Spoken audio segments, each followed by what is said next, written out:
Please, my son isn't feeling well. Can someone help us?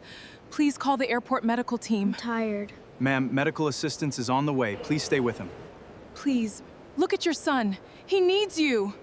Honestly, this is embarrassing. He'll be fine. Security, remove her. She doesn't belong in the VIP The lounge. moment the automatic doors sealed shut behind her, Zarel Whitfield understood that humiliation has a sound. It is not the gasp of strangers. It is not the click of a security radio. It is silence. The particular, suffocating silence of 200 people deciding not to help. She was on her knees on the marble floor of the world's most exclusive VIP terminal, her son's small body curled against her chest, his breath coming in thin, whistling pulls that she had learned, over 11 years of motherhood, to fear more than anything else in the world. Kaylin's lips had gone the color of a bruise. His fingers, wrapped around the collar of her blouse, had stopped gripping and started trembling. "Please," she said, to no one in particular, to everyone. "He needs a doctor. Someone, please, just call. You need to come with us." Two men in Navy security blazers had her by the elbows before she finished the sentence. She twisted, not to fight them, but to keep her arms around Kaylin, to keep his head from lolling backward. 15 feet away, at the polished walnut concierge desk reserved for cardholders whose net worth required a private banker instead of a checking account, her husband watched. Cassian Whitfield stood with his hand resting lightly at the small of a woman's back. A woman in a cream silk dress that cost more than Zarel's entire wardrobe, her dark hair swept into a chignon so severe it looked surgical. Seraphine Duval, Cashin's chief of staff, Cashin's mistress. The words Zarel had never once said out loud, not even to her own reflection, because saying it would have made it a thing that had to be dealt with, and she had not yet decided how to deal with it. "Cassian." Her voice cracked on his name. "Cassian, look at me." Kaylin can't breathe. He did look at her, finally, and what she saw in his face was not alarm. It was embarrassment, hot and immediate, the particular embarrassment of a man watching his own wife become a spectacle in front of people whose opinions he had decided, somewhere in the last 6 years, mattered more than Hayes ever would again. "You're causing a scene," he said quietly, and then, louder, to the security guards, in the smooth, managerial tone he used on difficult vendors. "She doesn't have lounge clearance. I don't know how she even got past the front desk. Please, just remove her. She doesn't belong in first class." A woman nearby lifted her phone, not to call for help, to record. "Sir, please, we should really call an ambulance for the child," one of the guards said, hesitating, his grip on Zarel's arm loosening slightly as he looked down at Kaylin's gray-tinged mouth. Cassian did not even turn his head fully. He does this. He's dramatic, like his mother. "You'll only embarrass yourself further, Zarel. Go home." Something in her chest went very still and very cold, a stillness she would later recognize as the last door in her marriage closing. Quietly, without a slam, without a single dramatic word, just a man choosing an audience over his own son's oxygen. Seraphine leaned into Cashin's shoulder and murmured something Zarel couldn't hear. He laughed, actually laughed, a short, low sound, as though his wife weren't 12 feet away with their child gasping against her collarbone. Then he turned, took Seraphine's hand, and walked toward the private jet bridge, his Italian shoes clicking against the marble in a rhythm that Zarel would hear in her nightmares for years afterward. Not because it was loud, but because it was so unbothered. A man walking toward his flight the same way he might walk toward his morning coffee. The airport terminal manager, a trim man named Preston with a lanyard full of badges, appeared at Cashin's elbow, wringing his hands. "Mr. Whitfield, I am so sorry for the disturbance, sir. This won't happen again. On behalf of the terminal, please accept our..." He was apologizing to Cassian, not to the woman on the floor holding a dying child. If you're already feeling something twist in your chest right now, that particular ache of watching someone be humiliated in front of a crowd that does nothing, go ahead and hit subscribe, drop a like, and tell me in the comments where in the world you're watching from tonight. Because this story is about to get a lot harder before it gets better, and I promise you, every single person in that terminal is going to remember this moment for the rest of their lives. Stay with me. The guards finally released Zarel's arms when a young paramedic in training who happened to be waiting for a delayed flight rushed over, kneeling, pressing 2 fingers to Kalen's wrist. He needs oxygen. Now.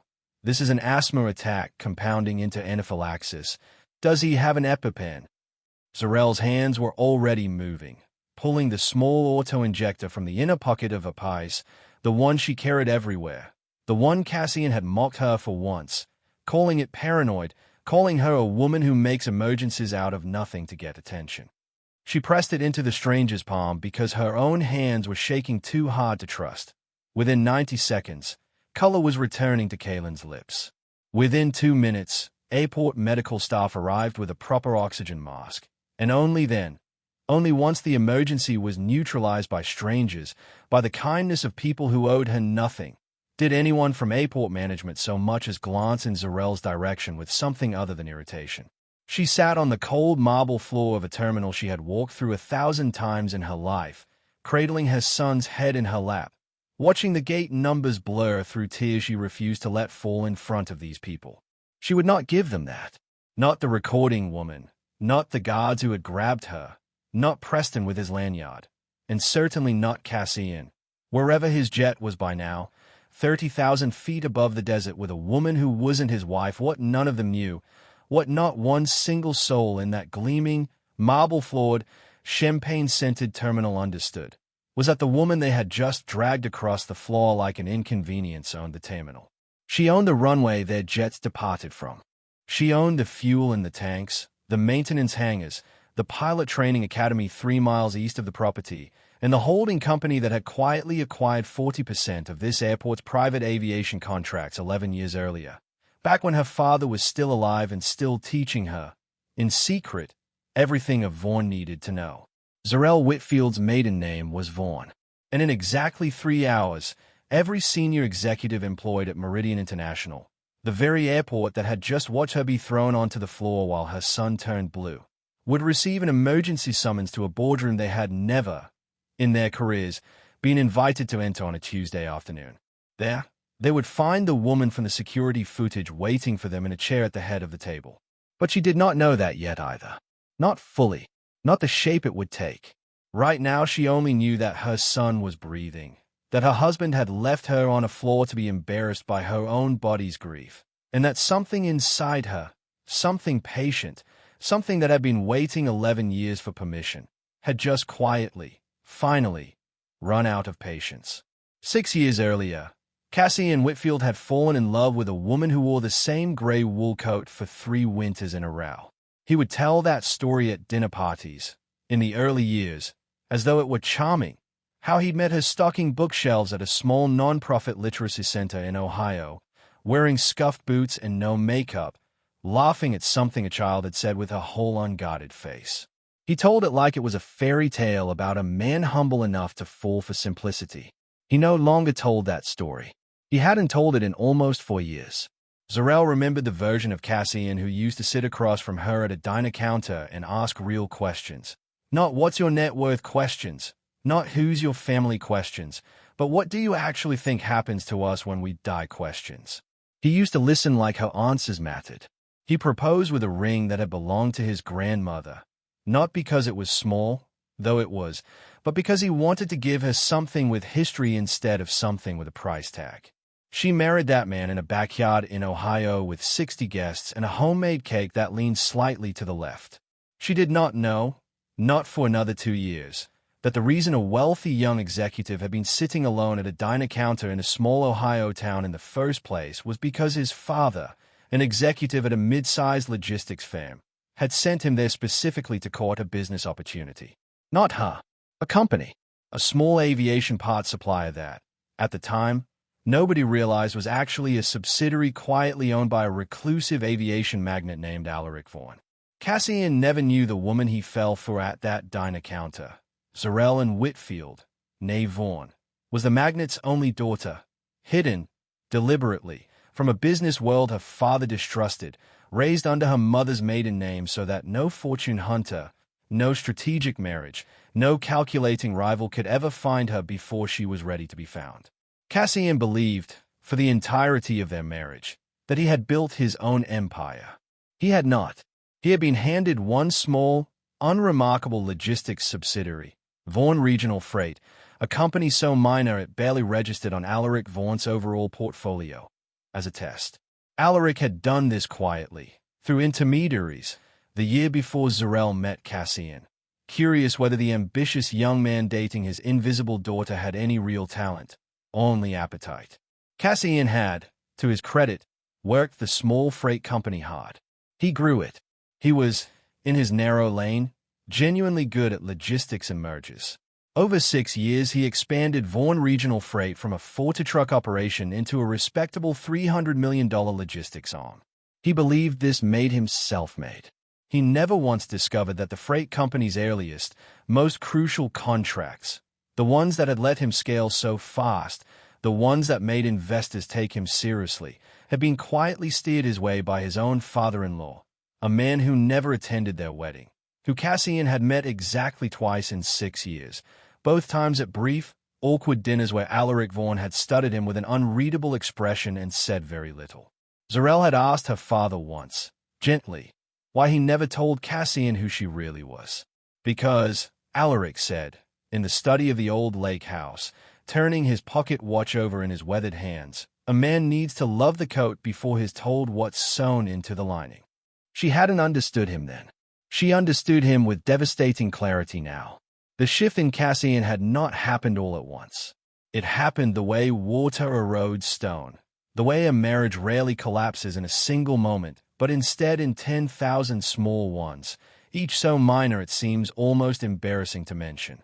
It started with small comments about her clothes, then about her posture at galas, then about the way she introduced herself. Just Zarel, never Mrs. Whitfield of, never listing an affiliation, because she genuinely didn't care about affiliations, because she'd spent her entire childhood learning that the people who cared about affiliations were rarely the people worth knowing. Cassian began to find her plainness, the very thing he'd once called honest, an embarrassment. He began attending events without her, to make things easier. He began correcting her in front of colleagues. He began, without ever using the words out loud, treating her like an asset that had failed to appreciate. If you're the kind of person who's been quietly underestimated by someone who was supposed to love you, someone who mistook your softness for weakness, your patience for permission, I want you to sit with this story for a while. Because I think you already know, somewhere in your gut, exactly where this is going. And if this story is already affecting you, drop a comment and let me know. I read every single one. Kaylin was born 4 years into the marriage, 3 weeks premature, with a heart murmur the doctors initially called minor and later, at 8 years old, reclassified as a congenital defect requiring monitoring and, eventually, surgical correction. Zarel had wanted to fly him immediately to the specialist cardiac unit her father's foundation had quietly funded in Switzerland. Cassian had called this excessive. He'd said Ohio General was perfectly adequate, and that flying internationally for a manageable condition would look strange to the bod. He had started, by then, referring to his own son's health as something that might look strange to people who mattered more than his son did. Zarel paid for the Swiss specialist herself, quietly, from an account Cassian didn't know existed, using a name he didn't recognize on the wire transfer. She had learned, from her father, the particular discipline of moving through the world without leaving fingerprints on things she wanted to protect. It was during those Swiss hospital visits, long, sterile weeks holding her son's small hand while machines beeped steadily beside him, that Zarel began remembering, in full, everything her father had spent her adolescence quietly teaching her. She remembered being 19 years old, in coveralls 2 sizes too big, standing on a hangar floor at 5 a.m. beside a maintenance chief named Duarte who had no idea the girl sweeping metal shavings off the concrete was the daughter of the man who owned the entire fleet above their heads. You don't learn a company from the top down, her father told her, the week she started. You learn it from the landing gear up. Anyone who skips that step is renting authority, not earning it. For 3 years, under a company badge that read only Z. Whitfield, ground operations, she had worked baggage handling in the winter cold, learned aircraft maintenance schedules from mechanics who cursed and joked and never once suspected, Learn customer service from gate agents fielding furious first-class passengers at 2 a.m. Learn pilot scheduling logistic from a dispatcher named Ruth who taught her to read a flight board the way some people read scripture. She learned executive management last, sitting in the back of boardrooms as an unpaid observer her father introduced only as a family friend's daughter, here to learn. No one in that empire, not the maintenance crews, not the gate staff, not the junior executives, ever knew the quiet, unassuming young woman moving invisibly through every layer of the operation was the heir to all of it. She earned their respect without a single one of them knowing there was anything at stake in owning it. And that respect, she would come to understand many years later, was worth infinitely more than the title would have been. By the time Kaylin turned 9, the cruelty in her marriage had stopped being erosion and started being architecture, deliberate, structural, built brick by brick with what looked, from the outside, like the ordinary strain of a busy executive's life. Cassian began sleeping in the guest wing, so his early calls with the Singapore office wouldn't wake her. He began canceling the family's annual trip to the lake house, the one tradition Zarel had fought to preserve, the place her father had taught her everything, the place Kaylin had learned to fish off the same dock she had, first for 1 year, board obligations, and then for the year after that, and the year after that, until the cancellation stopped requiring an explanation at all. He began missing hospital visits. Not once, not twice, 7 times across 14 months, each one a small, precise erosion, each one absorbed by Zarel silently because raising her voice about it had never once, not a single time, changed anything. Seraphine Duval had joined Cashin's executive team 2 years earlier as chief of staff, brilliant, magnetic, effortlessly at ease in every room she entered, the exact opposite, in every visible way, of the woman Cassian had married. Zarel was not naive. She had watched the shift in her husband's schedule, the sudden late-night strategy sessions, the way he said Seraphine's name with a small, unconscious warmth he no longer used for his wife's. She had not confronted him, not because she was afraid, because she was waiting for what she couldn't yet articulate, even to herself, except that some old instinct inherited from her father told her that confrontation without leverage was simply performance, and she had never been interested in performing. Cashin's mother, Vivica Whitfield, had never approved of Zarel, had said so, repeatedly, at family dinners, in the particular cutting tone mothers-in-law reserve for daughters they consider beneath their sons. "You dress like the help," Vivica told her once, at a Christmas gathering, loud enough for the room to hear, while examining Zarel's simple green dress with open distaste. Ordinary, she called her, more than once. Cassian could have had someone with real pedigree. Zarel had smiled and said nothing, because she had learned, long ago, on cold hangar floors at 5 in the morning, that the people who mock you for being ordinary have usually never once had to prove they were anything else. It was Vivica, in fact, who first pushed Cassian toward the divorce. "She'll take nothing from you," Vivica told her son over dinner, unaware that Zarel was standing just outside the dining room, arms full of folded laundry, close enough to hear every word. "She has no family money, no real prospects. Draw up the papers before this drags on. Take the house, take full custody if you can manage it. A woman like that won't have the resources to fight you." Cashin's silence in response to his mother's words was, in its own way, the loudest thing Zarel had ever heard him say. The divorce papers arrived 4 months later, delivered not by Cassian himself but by a process server, to the house, on a Tuesday morning while Kaylin was at school. Zarel stood in the foyer in her robe, coffee going cold on the entryway table, reading the demands typed in clean, merciless legal language. Full custody of Kaylin. The mansion, 40% of joint holdings. Holdings Cassian genuinely believed, with total sincerity, were his to divide, because he genuinely believed he had built them himself. He had scheduled a call for that evening. Not to talk, to inform her. "I think this is best for everyone," he said, his voice carrying that same smooth, managerial calm he'd used at the airport terminal, the tone of a man closing a deal rather than ending a marriage. "You'll be taken care of, Zarel. I'm not trying to leave you with nothing. But Kaylin needs stability, and frankly, so do I. at this stage of my career.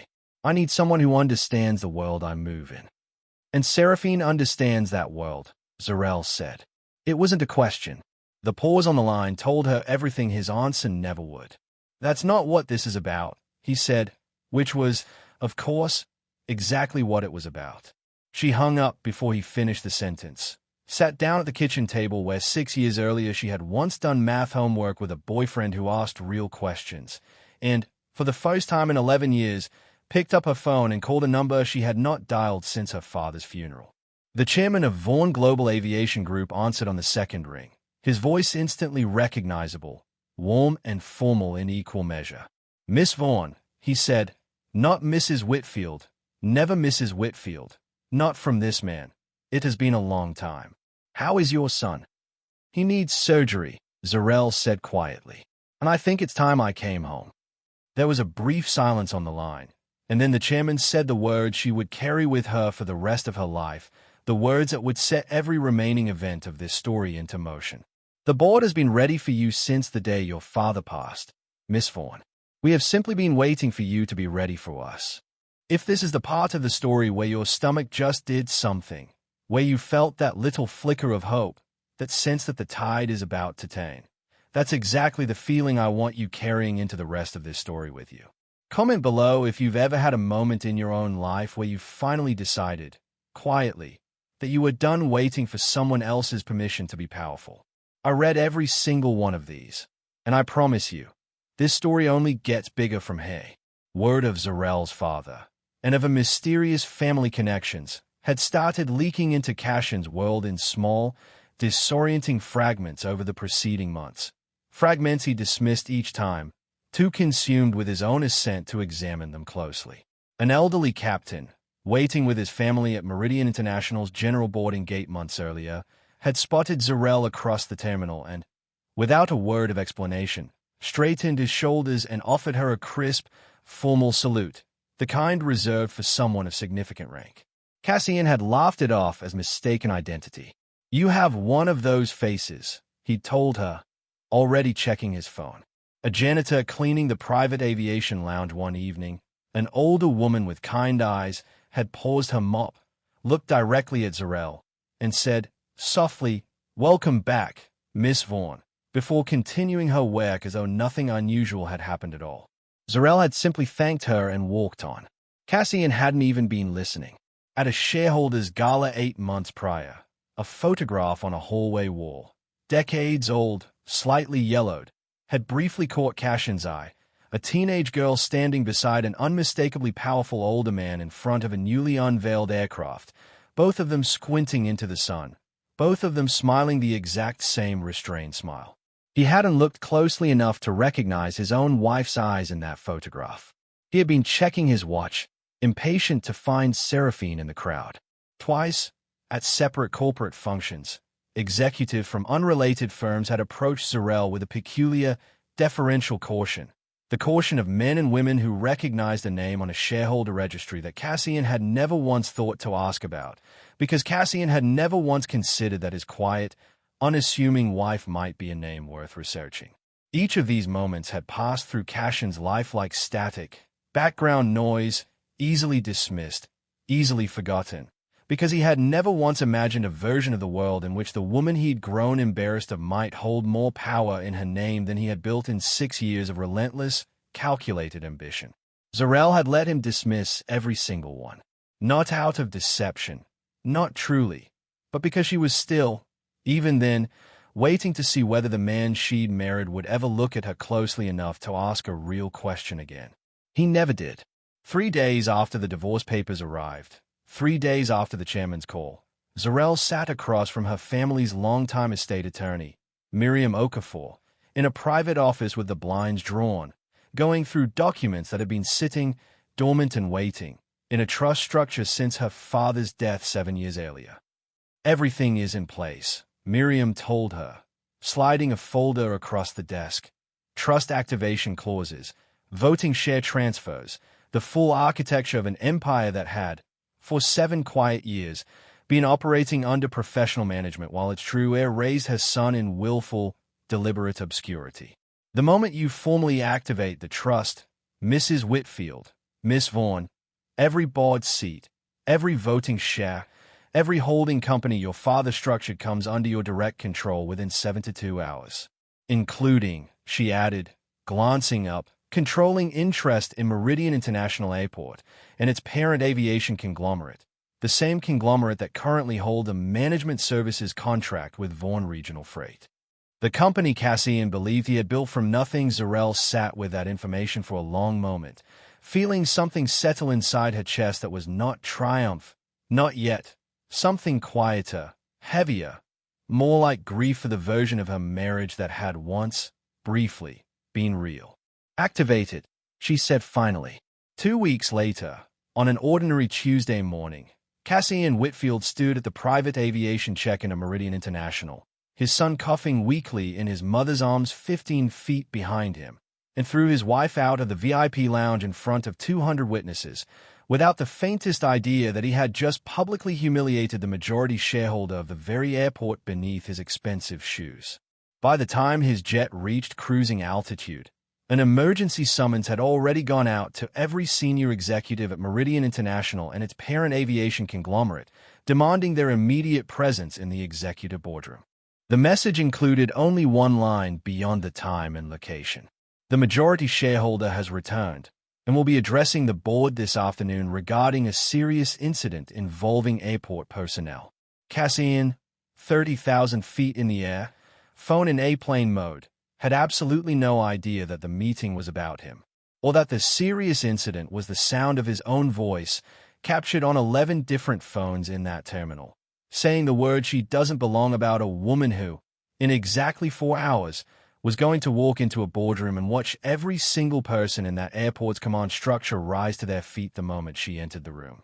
Everyone would stand, except him, because he still wouldn't understand. Not yet. The boardroom on the 40th floor of Meridian International's executive tower had hosted 1,000 ordinary meetings in its history: quarterly earnings, route expansion proposals, the dull architecture of corporate life. It had never, in the memory of anyone currently employed there, hosted anything like what was about to happen inside it. By 2 in the afternoon, every senior executive who could be reached had been pulled from lunches, from calls, from client meetings, and funneled into that room with a mixture of confusion and dread that had been building steadily since the emergency summons landed in their inboxes. Preston, the terminal manager who had apologized so profusely to Cassian that morning, sat near the back of the room, his lanyard suddenly feeling less like a badge of authority and more like a noose. He had watched the security footage twice already, sent to him by a nervous junior staffer an hour earlier with the subject line, "You need to see this before the meeting." He had not slept easy since.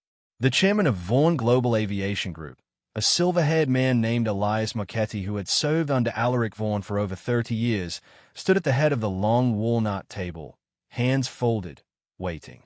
He had known this day was coming for 7 years. He had simply not known which Tuesday it would arrive on. Cassian burst through the doors 11 minutes late, still faintly smelling of jet fuel and champagne, straightening his jacket, already composing the opening lines of what he assumed would be a promotion conversation. Vaughan Regional Freight had just closed its best quarter yet. He had, in fact, spent the flight rehearsing exactly this kind of moment. The moment his numbers finally earned him a seat at the real table, the parent company's table, the one his father-in-law's old associates had always kept just out of reach. "Elias," he said warmly, extending a hand. "Sorry I'm late. We had a weather delay out of." He stopped, because every chair at that table was occupied by someone whose expression told him, instantly and wordlessly, that whatever this meeting was, it was not about him in the way he'd imagined. "Sit down, Cassian," Elias said, not unkindly, but with a gravity that made the younger man's stomach tighten in a way he couldn't yet name. "Where's the rest of the agenda? I thought we were discussing the Q3 freight numbers." "We're discussing an incident that occurred at this airport 4 hours ago," Elias said, "involving a woman and a sick child being removed from the private aviation lounge on your instruction." The blood left Cassian's face slowly, the way it does when a person begins to sense the shape of a disaster before they can fully see it. That was a misunderstanding. My wife doesn't have lounge clearance. She wasn't supposed to be." We have footage, Elias said quietly, of you telling security to remove her while your son struggled to breathe. We have footage of you calling her dramatic. We have footage of you boarding a private aircraft while medical staff administered emergency treatment to an 8-year-old boy on the terminal floor. Cashin's mouth opened, then closed.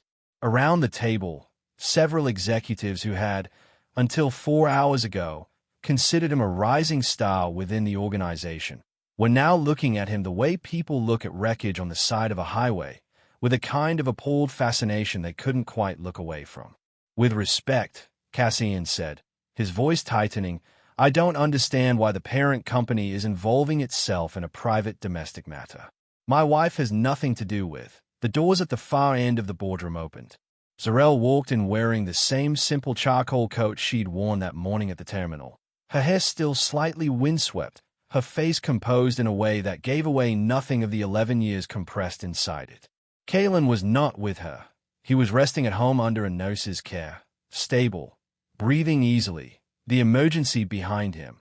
But she carried, tucked under one arm, a slim leather folder that Cassian did not recognize and that Elias Marchetti recognized instantly, because he had personally overseen its preparation 7 years earlier, on the week of Alaric Vaughn's death. Every single person in that room stood, not out of politeness, not out of habit. They stood the way people stand when true authority enters a room, instinctively, immediately, a response coded into them by decades of corporate hierarchy recognizing, in an instant, exactly who they were now in the presence of. Cassian did not stand. He remained in his chair, staring, his brain still working through the arithmetic of what he was seeing. His wife, plain and quiet and unassuming, the woman he'd left crying on a marble floor that morning, walking into the most powerful boardroom in the company's parent conglomerate as though she owned the building. She did.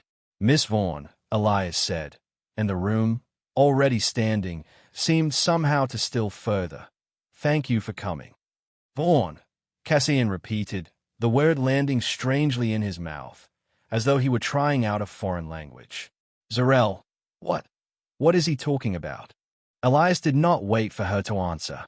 He turned to the room, and in the careful, formal cadence of a man who had waited 7 years to say these exact words, he began the introduction that would end, in the span of about 90 seconds, everything Cassian Whitfield believed he understood about his own life.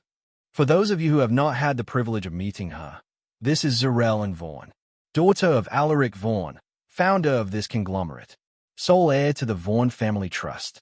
As of 2 weeks ago, upon formal activation of that trust, she holds majority voting shares across every subsidiary in this organization, including Meridian International Airport, its private aviation division, its fueling and maintenance operations, its pilot training academy, and, he paused, glancing, not unkindly, at Cassian, its logistics management contract with Vaughan Regional Freight.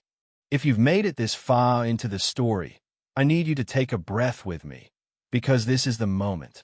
This is the payoff every single clue has been building toward. The salute from the old captain, the janitor's quiet words, the photograph on the hallway wall. Every single hint was real. And if you're feeling that particular chill right now, the one that comes from watching someone finally get exactly what they deserve, subscribe if stories like this hit you the way they hit me. And let me know in the comments if you saw this coming. The room was silent except for the faint hum of the air conditioning and the sound of Vivica Whitfield, who had been quietly invited to observe, at Zarel's specific instruction, seated near the back of the room without anyone having told her why, inhaling sharply. That's not. Cassian started, then stopped. Started again. That's not possible. Alaric Vaughan's daughter. I met her. Years ago. Twice. She wasn't. You met me twice, Zarel said, and it was the first time she had spoken since entering the room, her voice quiet but perfectly clear in the stillness. You spent maybe 40 minutes with my father in 6 years. You never once asked him a question about his own history, Cassian. Not once. You spent those dinners talking about yourself. You're saying, he was standing now, finally, chair scraping back, color returning to his face in a hot, humiliated flush. You're saying this whole time, everything, the airport, You let me believe I built something. You let me stand up in front of investors and talk about what I'd accomplished, knowing the entire time that none of it was. You did build something, Zarel said, and there was no cruelty in it, only a tired, aching honesty. Vaughn Regional Freight grew because you worked hard, Cassian. I never denied that. But you were never self-made. You had help from the very beginning, help you never noticed because you never once thought to look for it. My father gave you that company as a test. You passed it, and then you spent the next 6 years becoming a man who threw his own wife on the floor because standing beside her in public had started to embarrass you. Vivica had gone pale. This is absurd. I demand to know why I wasn't told. You told your son to draw up divorce papers assuming I had nothing, Zarel said, turning toward her mother-in-law with the same quiet steadiness. You told him a woman like me wouldn't have the resources to fight. I heard you say it, Vivica, standing in the hallway with my arms full of laundry, because that's where you'd put me in your mind, somewhere near the laundry. The silence that followed had weight to it, physical weight, pressing down on every person in the room. Elias cleared his throat gently and continued, because there was more, and because the board had prepared for this moment with the precision of people who had been waiting 7 years to execute it correctly. Effective immediately, per the trust's activation clauses and Miss Vaughn's instruction as majority shareholder, several administrative actions have been initiated across the organization. What followed was not shouting. It was not dramatic. It was the quiet, methodical dismantling of an illusion delivered in the flat, procedural language of corporate governance. And it was, in its own way, more devastating than any confrontation could have been. Cashin's executive access badge, which had granted him entry to every restricted floor of the aviation tower, was deactivated at 2:47 that afternoon. His corporate phone line, tied to Vaughn Regional Freight's executive tier, was suspended pending contract review. The private jet he had flown out on that morning, the one he had assumed for 6 years, was simply a company asset he'd owned the right to use, was recalled to Meridian's hangar the moment it touched down at its destination, with instructions that Mr. Whitfield's future travel would require standard commercial booking. His office on the 38th floor, the one with his name freshly engraved on the door 18 months earlier, was locked for an internal audit that afternoon and would remain locked, pending a full review of Vaughn Regional Freight's management contract, a review Zarel had requested specifically to determine whether the subsidiary would continue operating under Cashin's leadership at all. His banking authority, the joint accounts, the corporate cards, the discretionary spending limits that had let him build a life of galas and private clubs and a mistress in cream silk dresses, was revoked within the hour, reverting entirely to accounts under Zarel's sole control, the same accounts that had quietly funded a Swiss cardiac specialist for their son while Cassian called such spending excessive. 3 investors who had backed Vaughn Regional Freight primarily because of its relationship to the parent conglomerate began making phone calls before the boardroom meeting had even ended, their assistants scrambling to understand exactly what had changed and how quickly they needed to reposition. Seraphine Duval, watching the meeting unfold from a live feed in her own office 2 floors below, a courtesy extended to senior staff, one Elias would later regret extending, gathered her things within 20 minutes and was gone from the building by 4 o'clock, her resignation letter arriving by email before anyone had a chance to ask her to explain herself. She had built her entire strategy around a man she believed was rising. She was not foolish enough to stay and watch him fall. Vivica Whitfield fainted, genuinely, dramatically, collapsing into the arms of a nearby executive who had, until that afternoon, considered her merely an unpleasant woman he tolerated at company functions. She was revived with water and smelling salts in a side office, and by the time she recovered enough to speak, the boardroom had almost entirely emptied, the meeting adjourned, the verdict rendered.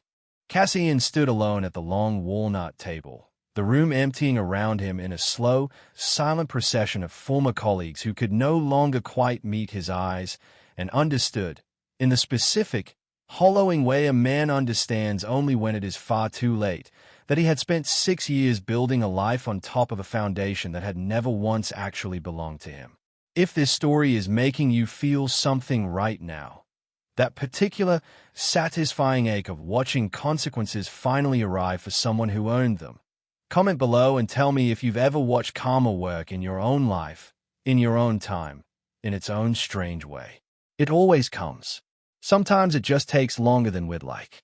Stay with me, because this story isn't quite finished yet. He found her 3 days later, in the study of a lake house. Her father's lake house, she reminded herself now, though she had lived in it long enough that it had simply become the lake house in her mind, without the complicated weight of ownership attached. Kaylin was upstairs, resting, 2 weeks out from a scheduled surgery that would, for the first time in his young life, fully repair the heart defect that had shadowed his childhood. He was healthier already. Color returned to his cheeks, laughing at something on his tablet when Zarel had come down to answer the knock at the door. Cassian looked smaller than she remembered him looking, which she understood, now, was not a change in his physical size, but a change in how she was finally allowing herself to see him. "I've been trying to reach you for 3 days," he said. "Zarel, please. Just 5 minutes."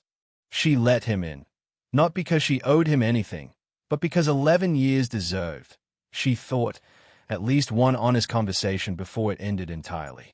He apologized. He did it thoroughly, methodically, the way he did everything, listing his failures with the precision of a man building a legal case for his own forgiveness. He blamed the pressure of the business world she'd hidden him from without meaning to. He blamed his mother's influence. He blamed, eventually, carefully, Seraphine, describing her as a mistake, a symptom of a marriage that had gone wrong for reasons that weren't entirely his fault. "I still love you," he said finally, and Zarel understood that he believed it. In whatever diminished way, he was still capable of believing anything about another person that wasn't measured in usefulness. "We can fix this. I know I have to earn back your trust. But Zarel, please, think about Kaylin. Think about what a family." "Cassian," she said, and her voice was gentle, which surprised her, because she had expected, walking down those stairs, to feel something sharper. "Do you remember the diner? 6 years ago. The one where we met?" He blinked, thrown by the question. "Of course I do.